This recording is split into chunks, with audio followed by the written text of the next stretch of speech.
शांतिपुर गांव में राधा नाम की सासू माँ और अनामिका नाम की बहू रानी रहती थी। दोनों सास बहू पैसों के लिए पागल रहती थी और इसीलिए साथ में ही सब काम करती थी। पर सासू माँ को बिना बताए हुए बहू रानी और बहू रानी को बिना बताए सासू माँ पैसे जमा करती थी। हर दिन वो यही सोचते थे कि वो एक दूसरे से बड़े हैं। इसीलिए एक दिन राधा कहती है, अरे बहू रानी, बड़ी खुश खुश दिख रही हो, क्या बात है? कोई खुशखबरी है क्या? हाँ माँ जी, है ना। आज मेरे भाई आ रहे हैं हमारे घर से और वो कुछ ले आ रहे हैं मेरे लिए। मैं बहुत खुश हूँ। पिछली बार जब वो आए थे तो वो मेरे लिए सोने की अंगूठी लेकर आए थे। बहुत खूबसूरत थी वो ठीक है, भाई आ रहा है, खाने के लिए कुछ पकाई हो क्या? मैंने उसे कहा जब वो आएगा बिरयानी ले आए। मैं खाना वाना नहीं पकाने वाली। आपके लिए भी वो बिरयानी काफी रहेगा। जब वो शाम को गांव लौट जाएगा तब तक मैं सिर्फ उससे बात करना चाहती हूँ। जब सास बहू इस तरह से बातें कर रहे थे, उस बीच एक भिखारी वहाँ आता है। माँ, कुछ खाने को दे दो माँ, बचा कुचा जो है वही दे दो माँ। सासू माँ, रात का बचा हुआ खाना है ना, दे दीजिए ना इसे सासू माँ। अरे इसे वो खाना दे के क्या फायदा होगा हमें? अगर हम कुत्ते को दे दे तो वो हमारे घर का रखवाली करेगा। इसे देकर क्या फायदा, बताओ तुम ही। हाँ सासू माँ, आपने बिल्कुल सही बोला। अभी जाके उसे भगाती हूँ, रुकिए। बहू रानी बाहर आने लगती है। भिखारी उन दोनों की बात सुन लेता है और बहुत गुस्से में आ जाता है कि उसे खाना नहीं मिलने वाला है। तब तक बहू रानी वहाँ आती है। देखिए भैया, अभी घर पे कुछ नहीं है। देखिए, मैंने आपकी बातचीत सुन ली है। आपका खाना नहीं चाहिए। कल मैं उस कुएं पर जाऊंगा जो पहाड़ के मैदान के पास है। अगर हम उस कुएं से पानी छिड़कते हैं तो हमारी मनोकामना पूरी होती है। फिर देखना कैसे मैं करोड़पति बनता हूँ। ऐसा कहकर भिखारी वहाँ से चला जाता है। अनामिका ने वही बात जो भिखारी ने कही जाके अपनी सासू माँ राधा से कहती है। फिर दोनों ने बहुत सोचा और वहाँ पे तुरंत जाने की योजना बनाई। योजना के अनुसार वो पहाड़ के मैदान के पास वाले कुएं पर पहुँचे। कुएं में पानी देखकर वो हैरान रह गए। वो पानी बहुत ठंडा था। वो उस पानी को एक दूसरे पर छिड़कते हैं। जैसे वो पानी छिड़कते हैं, उस कुएं के अंदर से एक देवी प्रकट होती है। उस देवी माँ को देखकर सास बहू दोनों बहुत उत्साहित हो जाते हैं। देवी माँ हमारी मनोकामना पूर्ण करे। आप वरदान देती हैं, ऐसा भिखारी ने हमें बताया, इसीलिए हम यहाँ पर आए। कृपया हमारी इच्छा को पूरा कीजिए। देखिए देविया, आपकी इच्छाएं पूरी हो सकती है। उसके लिए आपको परीक्षा में पास करना होगा, तभी सब इच्छाएं पूरी हो जाएगी आपकी। ठीक है माँ। देखिए, आज आप यहाँ पे आई बस उस भिखारी की वजह से। इसीलिए आप उस भिखारी के पास जाइए और जो उसे चाहिए वो दिलाइए, तब मैं आपकी इच्छाएं पूरी कर सकती हूँ। जैसा ही देवी ने कहा, दोनों महिला उस भिखारी के पास जाती है। उस भिखारी ने कहा कि उसे अपनी दाढ़ी पसंद नहीं है। बाद में वो जाके देवी माँ से सारी बातें बताई। वो देवी माँ उन दोनों को दाढ़ी दे दी। ये देखकर सास बहू बहुत डर गए और देवी माँ के सामने विनती करने लगे। ये क्या देवी माँ, हमें ये दाढ़ी नहीं चाहिए। इस बेकार के दाढ़ी से हम क्या करेंगे, बताइए आप ही। कुछ मूल्यवान चीज दीजिए माँ। जब सास बहू दोनों ने देवी से इस तरह से कहा तो देवी ने उन्हें सोने का दाढ़ी दे दिया। ये देखकर वो दोनों बहुत खुश होते हैं। फिर वो दोनों उस हालत में घर लौट जाते हैं। सास बहू की सुनहरी दाढ़ी होने की बात पूरे गांव वालों को पता चल जाता है। देखिए सासू माँ, मेरी दाढ़ी सोने की है, इसीलिए मैं इसे बेचने जा रही हूँ और मैं पैसे कमाने जा रही हूँ। बहू देखो, मुझे चांदी की दाढ़ी मिली है। मैं इससे क्या करूँ? मैं तुम्हें कुछ चांदी देती हूँ, मुझे अपना कुछ सोना दे देना बहू। मैं आपको सोना नहीं देने वाली हूँ सासू माँ। मुझे पता था आपकी नजरें मेरे सोने की दाढ़ी पर अटकी हुई है। जब सास बहू ऐसी बातें कर ही रही थी, तभी एक चोर आता है और उन दोनों को एक जगह बंद कर देता है। वो उन दोनों के दाढ़ियों को काट के अपने साथ ले जाता है। जैसे ही चोर ने उनके सोने और चांदी की दाढ़ी लूट ली, वो दोनों सास बहू बहुत दुखी हो गए। वो दुखी होकर अपनी दुखड़ा सुनाने देवी माँ के पास जाती है। देवी माँ प्रकट होके उन दोनों की समस्या सुनती है। देखिए देविया, ये आप दोनों के लिए मेरी परीक्षा थी। क्या समझा? पहले आपने कहा कि आपको दाढ़ी की जरूरत नहीं है, बाद में सोने और चांदी के दाढ़ी को लेकर आप चली गई यहाँ से। आप दोनों लालची हो गए थे। यही आप दोनों की सबसे बड़ी गलती थी। जो चीजों को दूसरों के साथ नहीं बांटते वो कभी खुश नहीं होते। चीजों को बांटने की आदत आप दोनों को बिल्कुल नहीं है, नहीं तो आप दोनों एक दूसरे को अच्छे से समझ पाते। एक दूसरे के साथ सोना चांदी बांट के रह सकते थे, पर आप दोनों ने ऐसा नहीं किया, इसीलिए चोर आके वो चोरी करके ले गया। आज से ऐसा कि अभी से सच को जानो और उसके साथ जीने का आदत डाल लो। हाँ देवी, हमने बहुत बड़ी गलती की है, हमें समझ में आ रहा है। अब से हमारी कोई इच्छा पूरी करने की जरूरत नहीं है, हम इसी में संतुष्ट है देवी माँ। जैसे ही उसने कहा, देवी माँ तथास्तु कहकर अदृश्य हो गई। सासू माँ और बहू रानी घर लौट गई। जैसे ही वो दोनों घर लौट गए, उन्हें अपना मायावी सोने और चांदी का दाड़ी मिल गया। वो उसे अलमारी में संभाल के रख देते हैं। दूसरे दिन पूरा अलमीरा सोने और चांदी के गहनों से भर जाता है। सच में हम बहुत भाग्यशाली हैं। देवी माँ ने हमारी परीक्षा ली और हमें करोड़पति बना दिया। जब तक ये जादुई दाढ़ी हमारे घर पे है, सोना चांदी कभी खत्म नहीं होने वाला।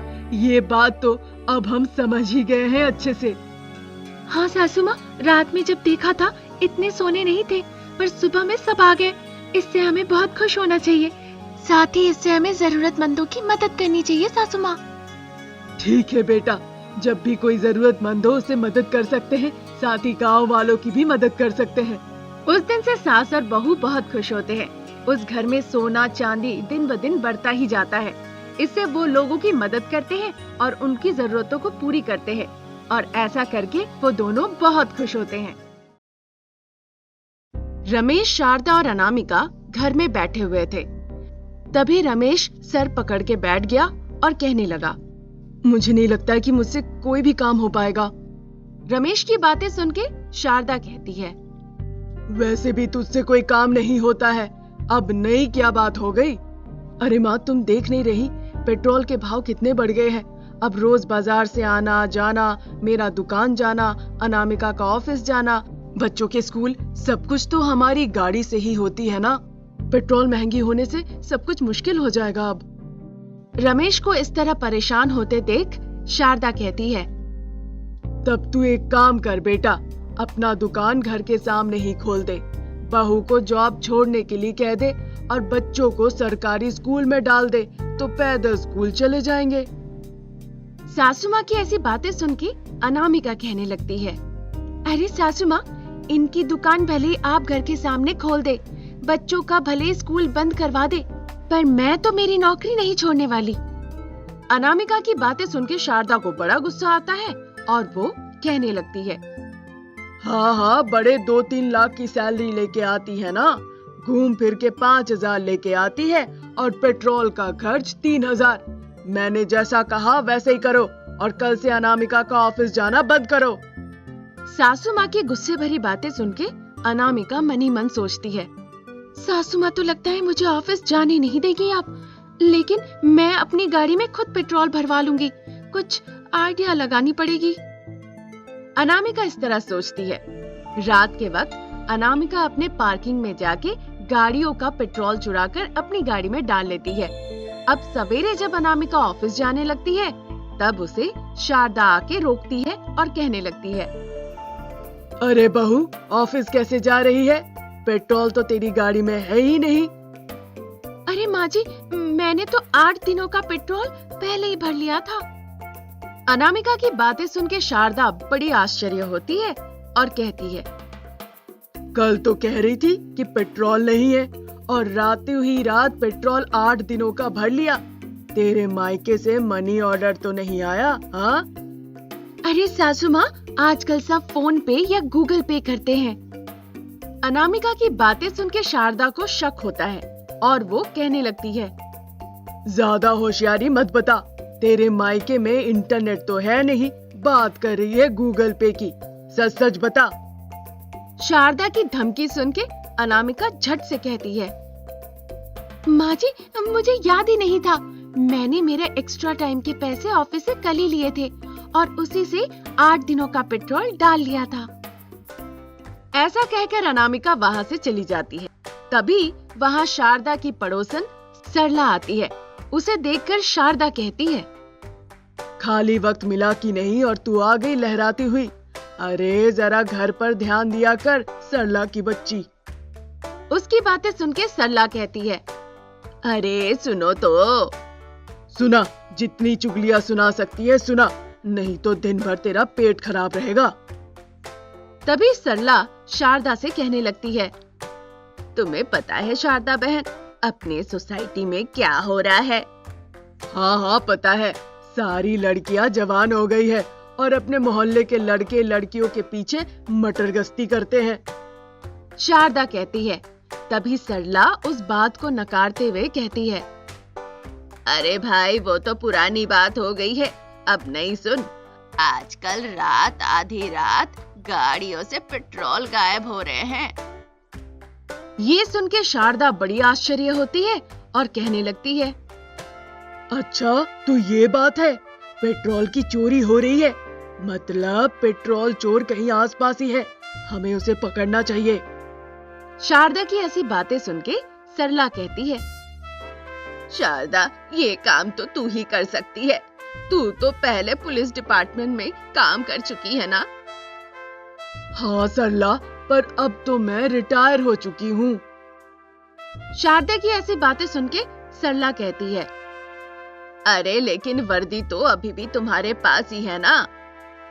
सरला की बातों पे सहमति जताते हुए शारदा उसे कहती है, मैं समझ गई हूँ, तू जा और जाके आराम से सो जा, कल ही इस पेट्रोल चोर को मैं सोसाइटी के सामने लेके आऊंगी।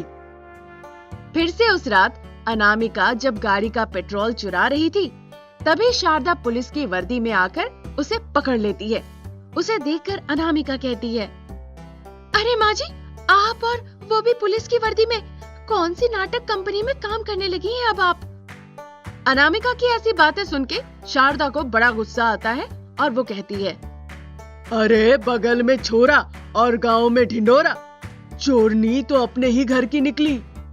अनामिका शारदा की बातों को पलटते हुए कहने लगती है, पहले ये बताइए कितने में ली आपने ये ड्रेस? चोरी पे चोरी और सीना जोरी, चल मेरे साथ।